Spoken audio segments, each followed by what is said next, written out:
facing the police every single day. We begin tonight with that accident showing an undercover state trooper running a stop sign and an oncoming car slamming into his vehicle. Now, the trooper wasted no time in arresting the driver, which is now raising questions by his family and the people living in the area. 7 Action News reporter Kimberly Craig joins us live. So, Kim, do we know yet who was at fault here? Dave and Simon, Michigan State Police say they're going to be looking at the vehicle's black boxes to try and figure that out. Now, this is the stop sign that Michigan State trooper should have stopped at, but people around here say they see a lot of crashes because it's hard to see if anyone's coming because of the parked cars. Right now he's in pain. He's a lot better than he was yesterday. This is what her 27-year-old son, Carlos Martinez's shoulder looks like. He was injured when a Michigan State trooper in this gray undercover Jeep blew through the stop sign and Martinez crashed into them. MSP asked us to blur the faces of the undercover troopers. According to witnesses, the trooper who was driving actually pulls out his taser and orders Martinez to the ground without even asking if he's okay. And my son wasn't sure if it was a laser, if it was a gun, so he was scared. He was bleeding through his mouth, he was bleeding through his nose, he was bleeding through his collarbone, and at no moment did they ask him, "How are you doing?" They just kept telling him, "You hit a cop, you hit a cop." This happened around 9:15 at the intersection of Livernois and Cadet in southwest Detroit. Martinez was on Livernois and had the right of way. And while the troopers blew through the stop sign, state police say they are looking at the black box from Martinez's car to determine if he was speeding in the 25-mile-an-hour zone and try to figure out who's at fault. State police say the trooper who was driving was also injured. Maria Martinez says even at the hospital, troopers could have been a little courteous instead of threatening to arrest her son and anyone else who wanted to be in the room with him. They didn't even want you near when he was being interviewed? No, because they said he was an adult and he didn't need mommy around. They were treating him like if he was an illegal, and he doesn't have no rights. My son was born here in the United States and he has every right as a U.S. citizen.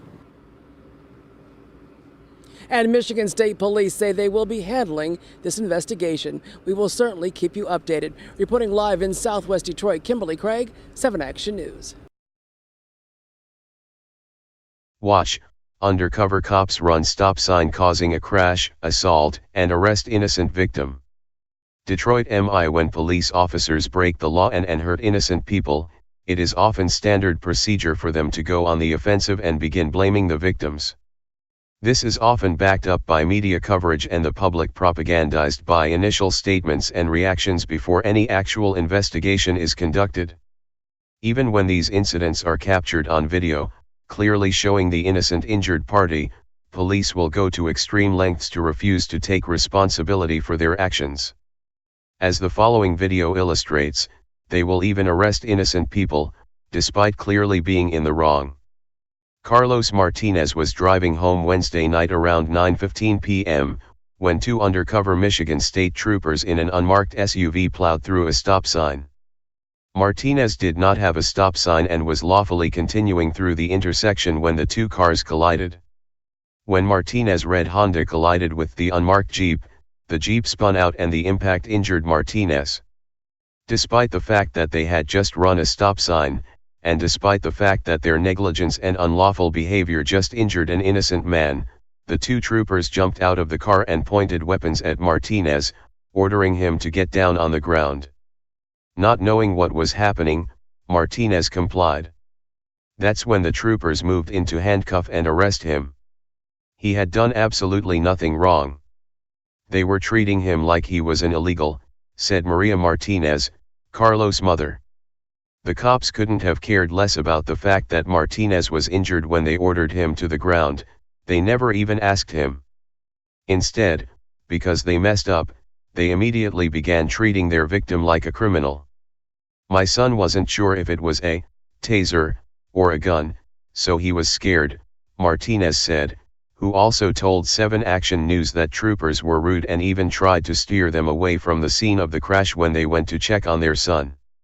She said some troopers at the scene tried to make her believe that her son was involved in a crash at a different location. Despite the fact that the entire incident was captured on a residence surveillance system clearly showing the troopers run a stop sign, and clearly showing Martinez having the right of way. A spokesperson with the Michigan State Troopers said they have yet to establish who is at fault. They said they will examine the black box from Martinez's car to establish whether or not he was speeding.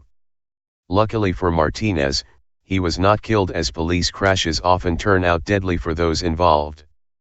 As TFTP previously reported, on average, one person every day is killed by a police officer driving a car. To put this into perspective, that's larger than the number of people killed by floods, tornadoes, lightning, and hurricanes combined. Contrary to popular thinking, high-speed chases aren't only dangerous for those involved. Innocent bystanders are all too often the victims of these reckless pursuits and careless driving, as evidenced above. According to the report, more than 5,000 bystanders and passengers have been killed in police car chases since 1979. Tens of thousands more were injured as officers repeatedly pursued drivers at high speeds and in hazardous conditions. Aside from the 5,000 completely innocent lives lost, an additional 6,300 fleeing suspects were also killed, bringing the total to 11,506 dead since 1979. What's more, as this case illustrates, to alleviate their liability, police will oftentimes charge the victims with the crime even when they did nothing wrong. Joan Ray, 78, is lucky to be alive after a Franklin County sheriff's made the dangerous decision to speed over 80 miles per hour through a neighborhood and plowed into her vehicle. In spite of the fact that the deputy hit her, however, just like Martinez, this poor elderly woman was charged with a crime for his negligence. According to the sheriff's department, Ray failed to yield to the deputy, who was traveling well above the posted speed limit on his way to an officer in distress call. The deputy's concern for his fellow brother in blue appeared to clearly outweigh the safety of the countless families and bystanders he put at risk driving at such a high rate of speed through the residential area. Because the deputy was traveling at such a high rate of speed, the elderly woman did not see or hear his lights and sirens, and when she saw the chance to take a left turn onto her street, she did. It got clear. "I could go. Then he hit me in the side," Ray said. "It's a wonder I wasn't killed." Police crashes are so common that there is an advocacy group who is trying to fix this problem. A national nonprofit group aptly named Pursuit Safety is successfully advocating for policy changes that prevent officers from recklessly engaging in high-speed pursuits over virtual non-crimes.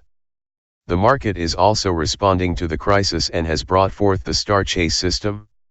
Instead of haphazardly launching into a chase with an individual, police can tag their car by firing a compressed air tag which allows them to immediately track a fleeing vehicle. Of course, there are Fourth Amendment issues if these tags were put to use by corrupt cops, but it's a start. Even the police themselves have been forced to bring their dangerous driving records into question. Share this article with your friends and family in hopes that we can start to save a life every day, instead of ending one. Hey Sheriff County, this is Sheriff County COPWATCH. I am using any video here under fair use. If you have criticism, reporting, teaching, etc. And please donate. I do not make money from YouTube, and there are different ways to donate in the video links. Thanks.